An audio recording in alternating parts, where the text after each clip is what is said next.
Assalamualaikum warahmatullahi wabarakatuh. Perkenalkan, nama saya Muhammad Fahri Mujaki dari kampus 2 kelas akuntansi 3C.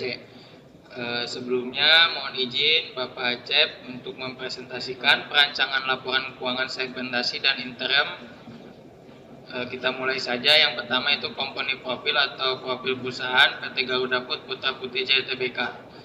PT Garuda Food Putra Putri Jaya Tbk merupakan salah satu perusahaan makanan dan minuman terbesar di Indonesia. Berdiri pada tahun 1990, kegiatan bisnis Garuda Food telah dirintis sejak 1979 oleh pendiri perusahaan yaitu Darmo Putra melalui PT Tudung Putra Putri Jaya (PPJ) di Pati, Jawa Tengah.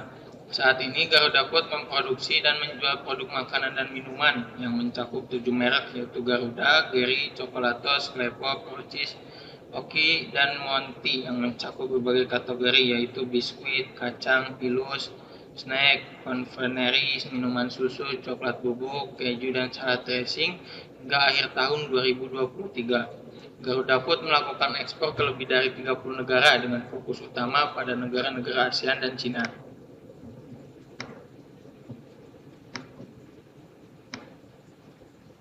Di sini ada beberapa foto produk dari PT Garuda Food.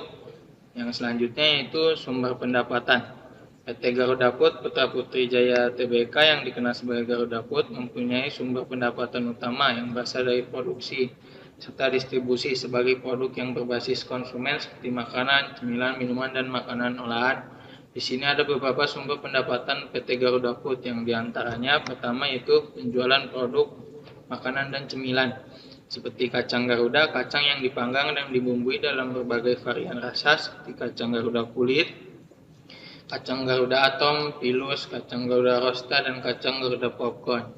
Yang kedua yaitu penjualan minuman yang meliputi minuman kemasan seperti yang berbasis sari buah, Oki Jelly Drink, teh Mighty atau teh Brasa atau teh Monty, dan susu Klepo.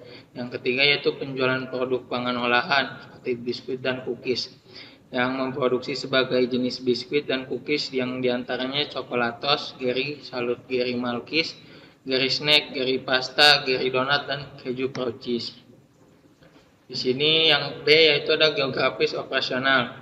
Ada beberapa geografis operasional PT Garuda Food yang diantaranya ada pasar domestik yaitu seluruh Indonesia, pasar internasional yaitu Asia Tenggara, Asia Timur, dan Eropa. Di sini ada laporan geografisnya, ada nama produk dari 1 sampai 10, ada negaranya yaitu Indonesia, Asia Tenggara, Asia Timur, dan Eropa, dan total keseluruhannya di Indonesia total produknya sebesar 824 juta produk. Di Asia Tenggara ada 730 juta produk, di Asia Timur ada 1 miliar 139 juta produk, di Eropa ada 555 juta produk. Selanjutnya itu C, sumber pusat biaya. Yang pertama itu biaya produksi yang terdiri dari bahan baku seperti biaya untuk pembelian bahan baku utama seperti kacang, kentang, jagung, tepung, dan lain-lain. Yang kedua itu tenaga kerja langsung, overhead pabrik, depresiasi mesin, dan peralatan. Yang kedua itu biaya distribusi dan logistik yang mencakup transportasi, gudang dan penyimpanan, tenaga kerja, dan distribusi. Yang ketiga itu biaya penjualan dan pemasaran yang meliputi iklan dan promosi produk, gaji tim penjualan, kampanye digital dan media sosial, distribusi, dan retail. Yang keempat yaitu biaya administrasi dan umum yang meliputi gaji dan tunjangan karyawan, kantor dan fasilitas, pajak, dan kepatuhan regulasi. Yang kelima yaitu biaya penelitian dan pengembangan R&D seperti gaji tim R&D, bahan dan peralatan R&D, dan uji coba produksi. Yang keenam yaitu biaya investasi dan pengembangan infrastruktur seperti investasi dalam mesin dan peralatan, proyek ekspansi, pembangunan fasilitas baru. Yang ketujuh yaitu biaya keuangan yang meliputi biaya pembiayaan dan utang, biaya administrasi keuangan. Yang kedua yaitu ada laporan keuangan segmentasi. Laporan laba rugi segmentasi berdasarkan geografis. Di sini ada wilayah, pendapatan, biaya, dan laba rugi. Di sini ada wilayah Indonesia, Asia Tenggara, dan Asia Timur. Dan di sini juga ada totalnya, yaitu pendapatan totalnya ada 2M 100 juta dan biayanya ada 1M 300 juta. dan ada laba ruginya 800 juta. Di sini juga ada yang ke B, yaitu ada laporan laba rugi segmentasi berdasarkan departemen triwulan. Di sini ada produk, pendapatan, biaya, laba rugi. Karena produknya cuma ada makanan dan minuman, PT Garuda hanya memproduksi makanan dan minuman.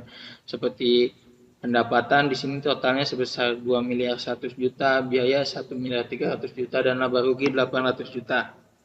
Yang ketiga yaitu ada laporan keuangan interim per bulan. Laporan laba rugi interim triwulan 3 ada akun dan bulan-bulannya seperti bulan Juli, Agustus, September, dan total triwulan.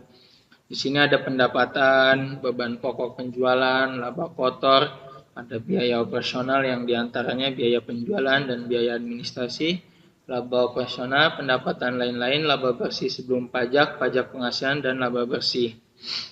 Di sini ada totalnya, total pendapatan 2 miliar 100 juta, beban pokok penjualan totalnya 1 miliar 300 juta, laba kotor totalnya yaitu 800 juta, biaya penjualan totalnya 240 juta, biaya administrasi totalnya 155 juta, laba operasional 405 juta, pendapatan lain-lain 35 juta, laba bersih sebelum pajak 440 juta, pajak penghasilan 88 juta, dan laba bersih 352 juta. Yang keempat yaitu ada manfaat laporan segmentasi dan interim. Yang pertama yaitu manfaat laporan segmentasi, seperti analisisnya mendetail yang segmentasinya memberikan gambaran kinerja berdasarkan unit bisnis, produk, atau geografis. Yang kedua yaitu identifikasi segmen yang menguntungkan. Perusahaan dapat mengidentifikasi segmen mana yang memberikan margin laba tertinggi dan mengalokasikan sumber daya secara lebih efektif. Yang ketiga yaitu pengembalian keputusan strategis. Data segmentasi membantu dalam pengembalian keputusan strategis seperti peluang pasar, pengurangan biaya pada segmen yang kurang menguntungkan. Yang keempat yaitu penyusunan strategi pemasaran, yang informasi segmentasi geografisnya memungkinkan perusahaan memahami perilaku pasar di wilayah tertentu sehingga dapat menyusun strategi pemasaran untuk setiap wilayah.